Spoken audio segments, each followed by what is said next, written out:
So hey, thanks for being on, and obviously we look forward to this conversation for a while, and it's been kind of building up the last really all of this year. We've been talking about what's it look like for legacy giving, and what an important part of that is for each of Mhm. us individually, and then the impact that it can make with organizations and nonprofits, and how people continue their impact for years and years and years, and how important it is to start that conversation now, whatever stage you're in. And so you've been kind of give me a boot camp this year.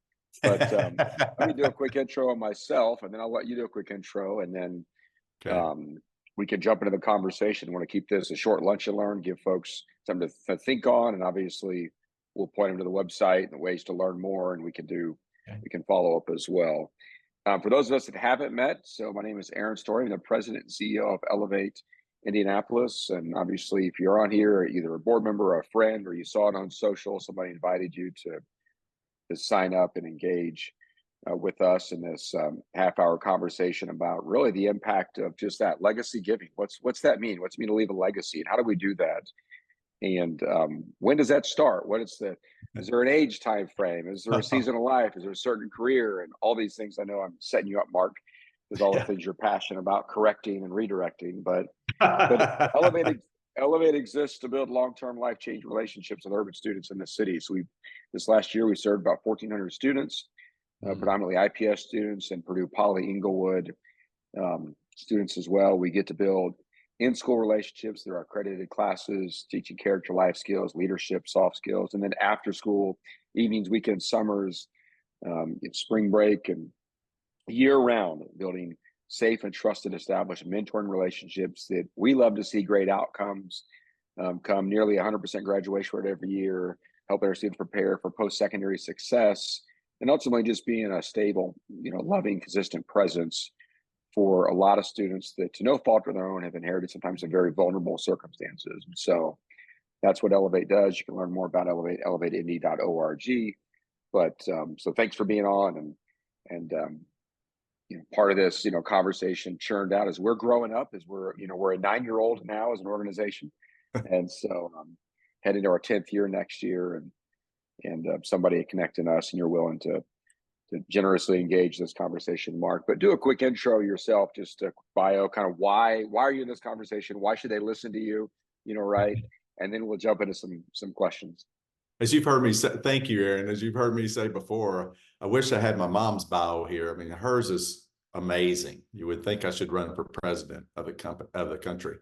So I started my career as a certified financial planner, 35 years in that particular area. Sold my practice about 5 years ago. About 10 years into that business, though, I had it wasn't a rude awakening. It was a magnificent awakening of it was time to move from a life of success to a life of significance. Success is more about me, and significance is more about me and others. So I really did a pivot, and I specialized in what I guess you would call charitable planning, charitable financial and estate planning. And that just led me to a set of skills, both of being able to help people discover what is your purpose, what is your legacy, and then how do we apply your legacy when you're not here. And so that's really how it got started. And I currently partner with a gentleman named Jamie Levy of Jamie Levy and Associates to work with nonprofits.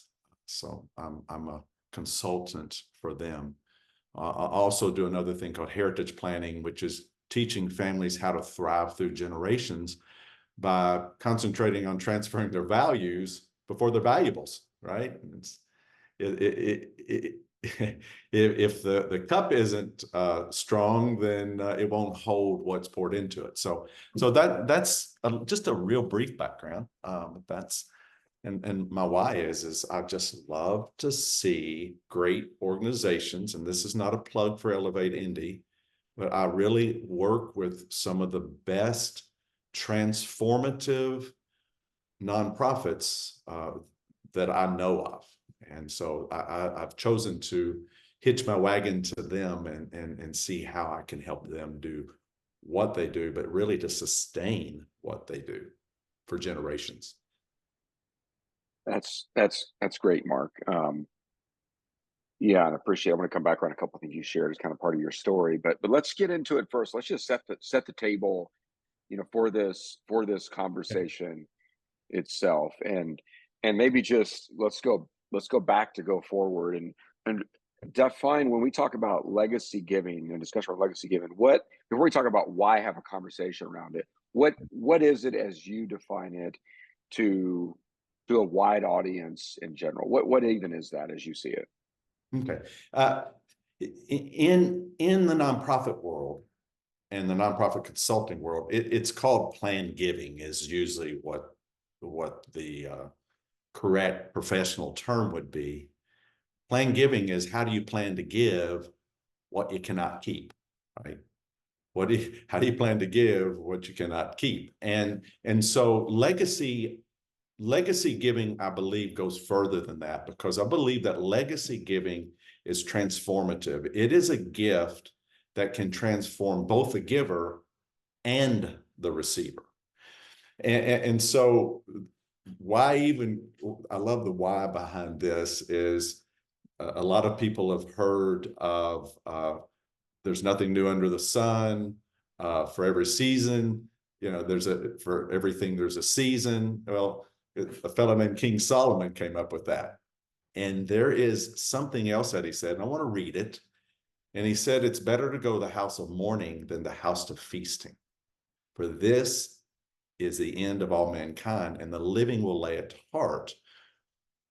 For me, that tells me that this whole subject, Aaron, is one in which causes people to stop and think and examine their life. And I'll talk more about that. But what's been their purpose? What difference has it made that they've walked this way, right? And I did, and before I even started, early on when I started my charitable planning journey, I did a lot of research. And I looked through many different cultures, many different centuries. And do you know what I discovered? The human mortality rate is hovering right at 100%.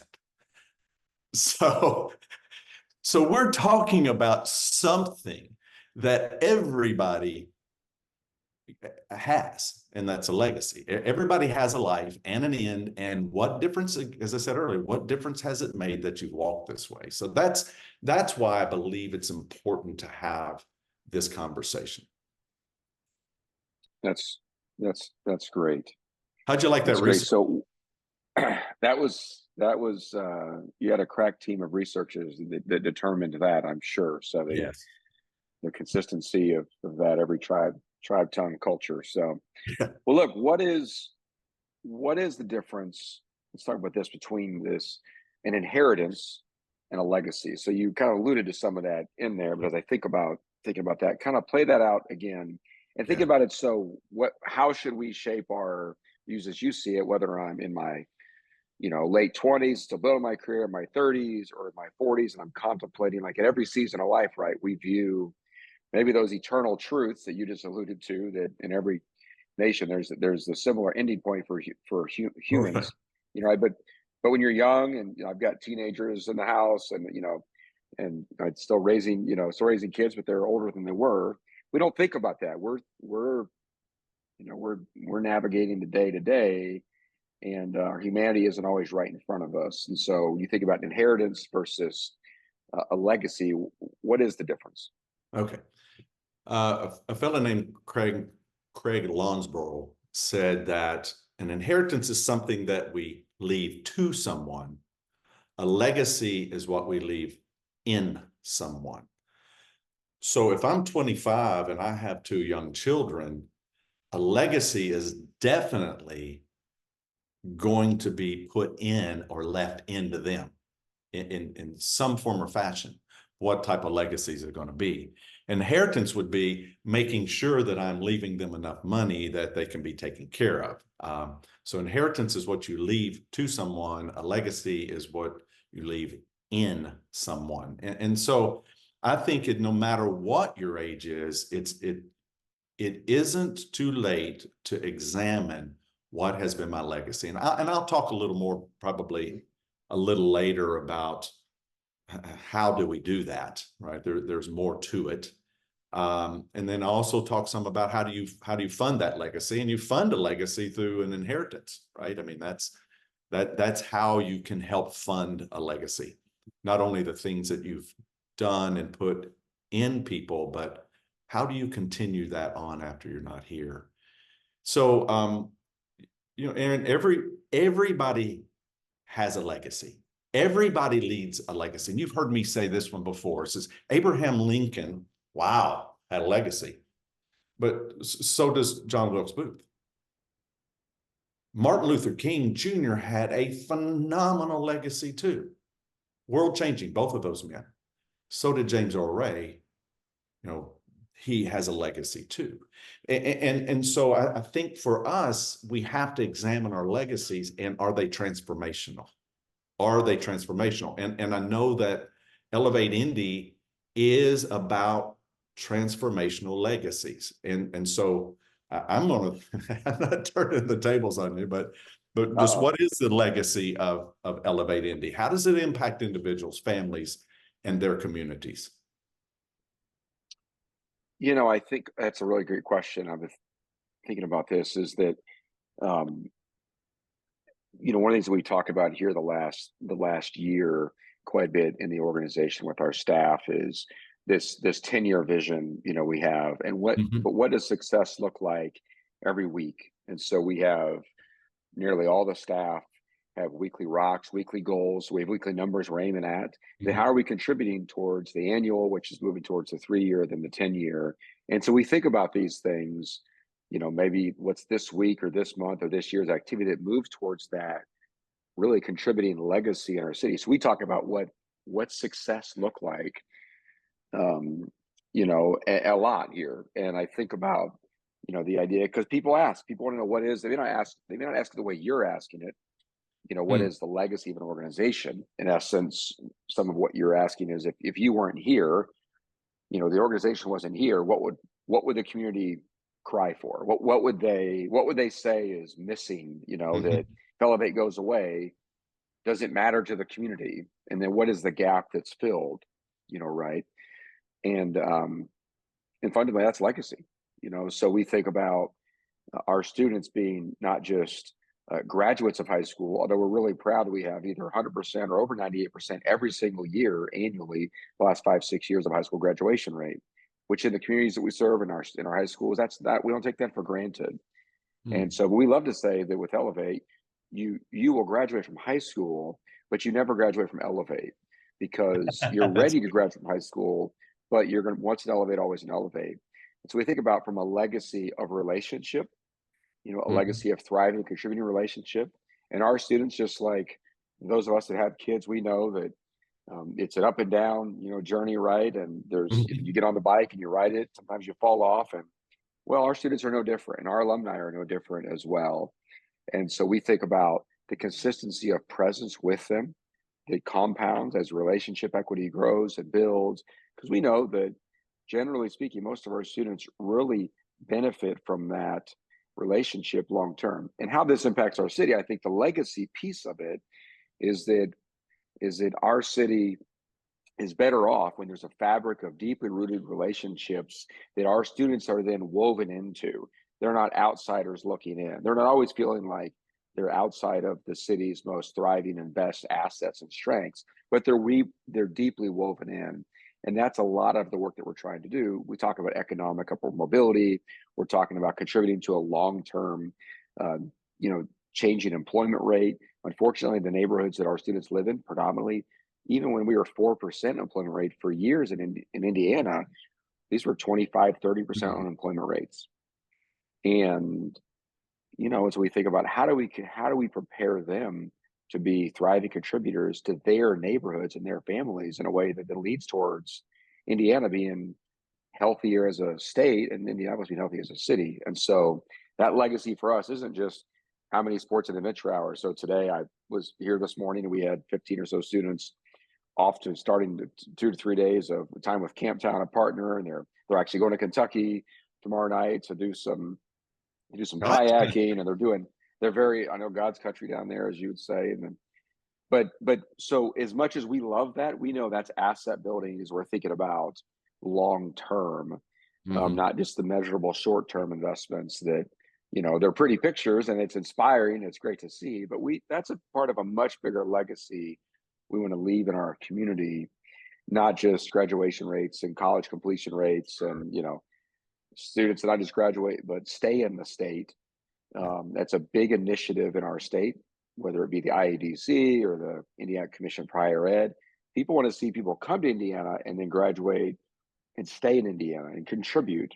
Well, we think our students deserve that same access and opportunity to have a healthy, thriving life for decades to come.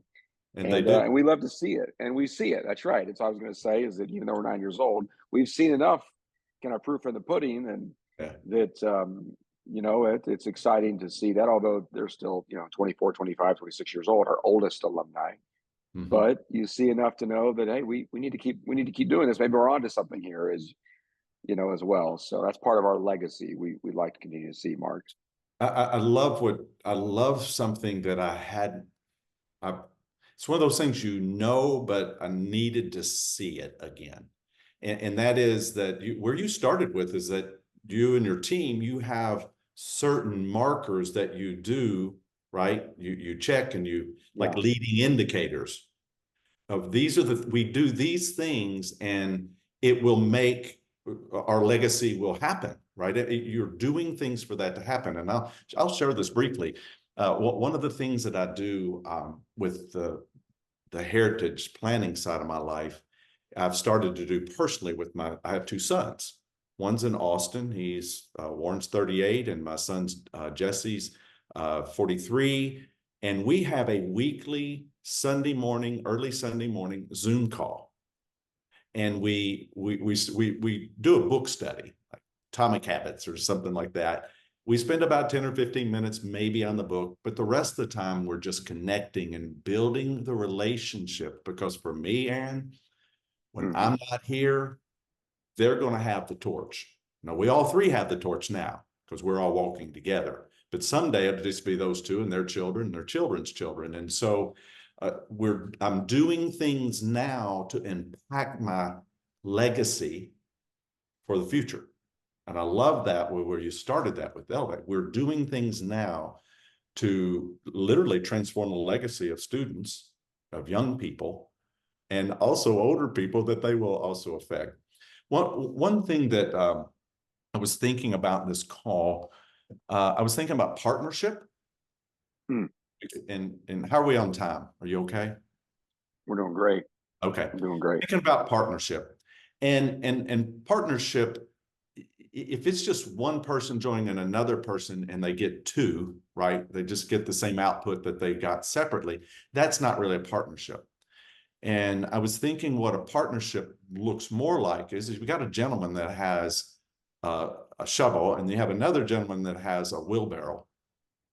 Well, they'll get a lot more done if one guy's digging and he's filling up the wheelbarrow. And while that guy's taking the wheelbarrow, like I say, he's just digging a ditch and emptying it, the other guy's still digging. And so he doesn't have to get out of the ditch and do the wheelbarrow. So what happens in a partnership, there ends up being an exponential difference. And what happens is when your partners, financial partners, time, talent, treasure, whatever your partner may be, is when they start seeing how their legacy joins in with your legacy, with Elevate Indy's legacy, what you will start seeing is a synergistic and an exponential change, because they will start discovering more about the difference that their legacy can make in the lives of others' legacy. So I was thinking about that this morning. I have never shared that example with others before, but I hope whoever sees this today or watches this in the future really examines what difference can I make? How can we become how can Elevate Indy become an exponentially transformative legacy agency? That's great. Well, Mark, let's maybe land the plane just the next 10 or so minutes, then 15 Okay. minutes with just So let's talk specifics in terms of as you think about it. So land with those tangibles, you think just, and maybe it's just some best practices. If somebody gets off here, they know, and I'm gonna post the website. We've got a lot of your resources you put together with Elevate and our partnership Yes. on our website. We've created a legacy giving page, but maybe just, what is the best way to fund my legacy? But then think about, next steps after that. So what are some tangible things? So if your point where there is alignment, where is Right. this? Somebody they want to create a thriving city that includes economic mobility for everybody equitably, or maybe it's, those relationship fabric, knowing that sometimes it's mentoring. We have people that they realize they're a product of good mentoring, and they want to Yes. make sure Yes. that all young people, regardless of their circumstances, can have a safe, trusted mentor. We have folks that support Elevate for a variety of reasons, right? And so if there's that legacy alignment, or that purpose alignment, but what's the best way to fund legacy? My legacy as you think about that question. I love that. I will have to put this in there. Show me your mentor, I'll show you your future. And Mm-hmm. that's huge. So Mm-hmm. I'm just going to talk about some what I call the first two quick things. The first thing is low hanging fruit.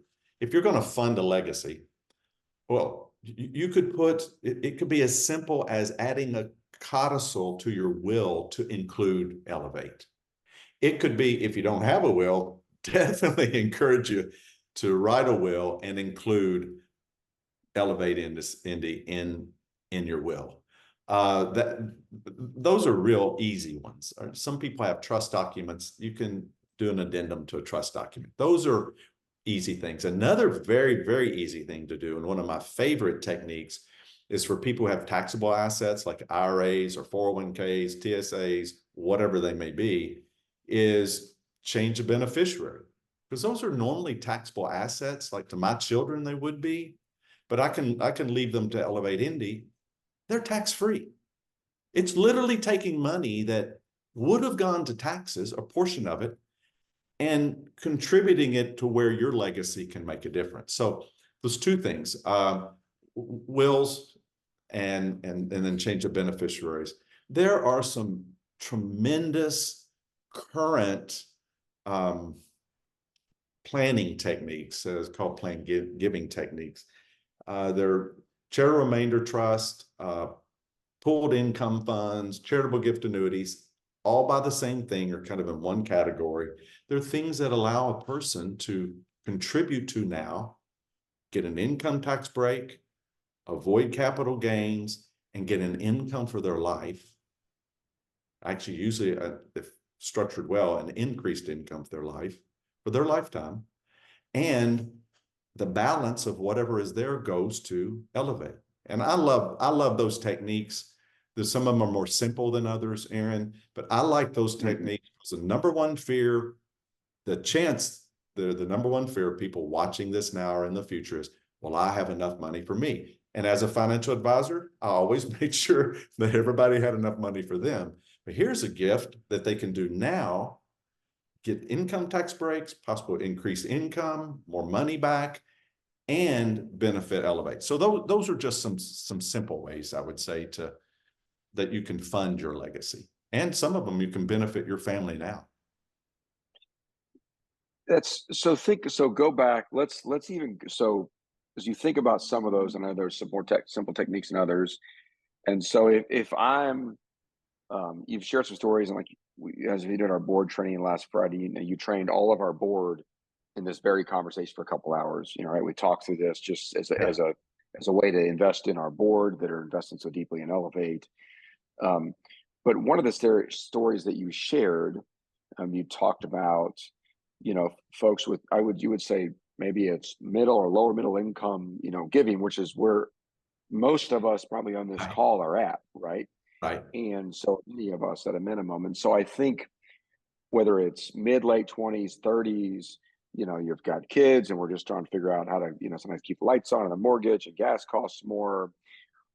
What are the things we can do now or that should be doing now to start, whether it's philosophically, whether it's just tangibly, to shape ourselves for, I could have a will if I'm 32 and I'm not thinking about that yet, and I understand everybody should have a will, but are there a couple things that come to mind that you think are tangible that everybody should be thinking about this, regardless of stage and income level, and whether you can afford a financial advisor or not, or that conversation? I'm just curious.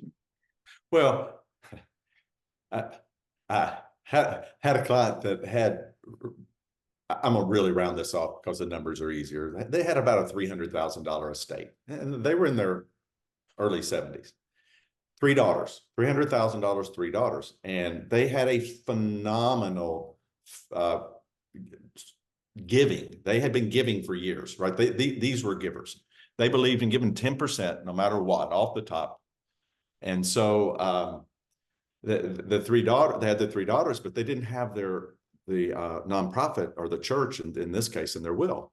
And I asked them why not. Well, nobody asked, nobody told me I could, and nobody asked me to. And so I think about that deeper in a couple ways. The first thing is, this is what I've learned as a financial planner, is that if your children are going to spend 90% of what you leave them, they're going to spend 100. So it wouldn't have made a difference for those three daughters whether they received 90,000 or 100, just maybe a little shorter distance of how long the money would last them. So I'm not being crass with that. I'm just saying that it really doesn't matter what age you are. You should be looking at your legacy. What is your life purpose?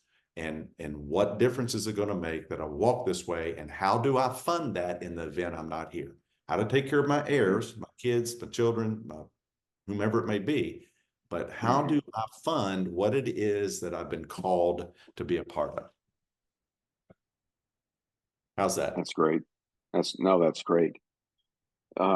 So what next? And so, and I did post the link in our legacy plan giving page, and has so many resources. But what next is, as you see it?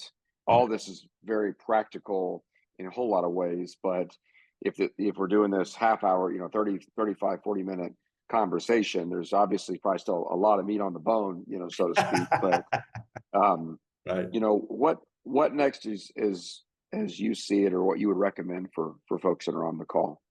Well, I'm going to use a prop. So I drink coffee oftentimes when I do these Zoom meetings, so I don't fall asleep. Well, you know better. Maybe so y'all don't fall asleep. But there is this amazing fascination for CSI stories, right? The CSI crime scene investigators. And I would say to people, they would know outside of DNA, but they would know that I had been here because they could get my fingerprints off of this, right? Fingerprints this. Well, I think that I love you to use an example I heard one time is that we all have life prints. We all have life prints. And what are the people, causes, or missions that you've been involved with where you find your life prints or have had their life prints on us? So let me give some what's next. And always, this starts with a conversation and ends with a conversation. So the next step is always a conversation. It may even be a conversation to yourself, which is more than just talking to yourself, but asking the questions that cause you to think more deeply about your life. And so I would say, number one is reflect and discuss with your family where you've invested your time, talents, and treasures, right? That's where you're going to find your fingerprints. And then ask the question, who are the people or the causes in the community you've impacted and have impacted you? What are the causes and missions and community that you have impacted and have impacted you? The third thing I would do is I would determine a percentage that I wanted to leave to my heirs. I don't know what yours is. That's why I use the word like percentage. Warren Buffett says, I want to leave my kids. I want to leave my kids enough money that they could do anything, but not that they do nothing. And so what is that number and percentage for your children? So that's important. So what's it going to empower them? But what what are you going to use with the other? And I'm going to use Elevate Indy. How can you empower Elevate Indy? What percentage of what you have could continue your legacy and continue the legacy of Elevate Indy? The fourth thing is talk to professional advisors. And that's not a plug for anybody, but if you're going to need a will, or you're going to need a codicil will or a trust, or to talk to a financial advisor or CPA about how much can you afford to leave to Elevate Indy, or what are some other tax techniques and what works for you. So you really need to talk to a professional for those things. I personally believe that. And then the last thing is it's a conversation. Once they've done some of this, they don't have to go through the whole process. But I would encourage them to have a conversation with you, Aaron, or somebody on your team to make sure, number one, that your legacies align. You don't really want or need a partner who's not dovetailed, as we would say down here in the South, that's not truly entwined with your legacy. You want partners that are encouraging to you and that are influential in a good way. But I would say have a conversation with you, and as you know, you can point them to other people if they need more of the professional type advice. But discovering, is this their legacy, or is this a part of their legacy? And is this a synergistic, exponential partnership? I think is a conversation with you. And no, you didn't tell me great. to. I definitely didn't, but that's great, Mark. I wanted to come back around. So I just, even to your point of talking to an advisor and some of those things. I mean, obviously we had, in our board training last Friday that you came up and did, there's a number of folks on our board that are involved that are a couple of financial advisors that are experienced enough and have been around. And so I think about, because there are some more technical nature of things that you had shared. They were new to the whole room, I think, or a little bit, or it was at least, we hadn't thought of it that way before. And so I do think, to your point, while some of this is important to start now wherever you're at, on some end, it's like, it depends on what your situation is, or if you're about to go through a life-changing event and liquidate a business or something. It's like you want to make sure you make consequential decisions, right? And heed the wisdom. And to your point, show me your mentor to show you your future. Well, that includes thinking about your legacy. Too. And I tell people, all the time, I'm a product of good mentoring, and I can go back in 35 years and I can say, from a high school teacher, I wasn't a good high school student, but I had a couple of great high school mentors, and on and on and on. And, that's no different than in planning your legacy too, your values, your heart, but helping steward what that looks like can often be best done through conversations, right? Yes. Well, and one of the reasons the conversations work is because, as I say, this sounds maybe crass, but most people don't think until they're posed with a good question. They just kind of run, right?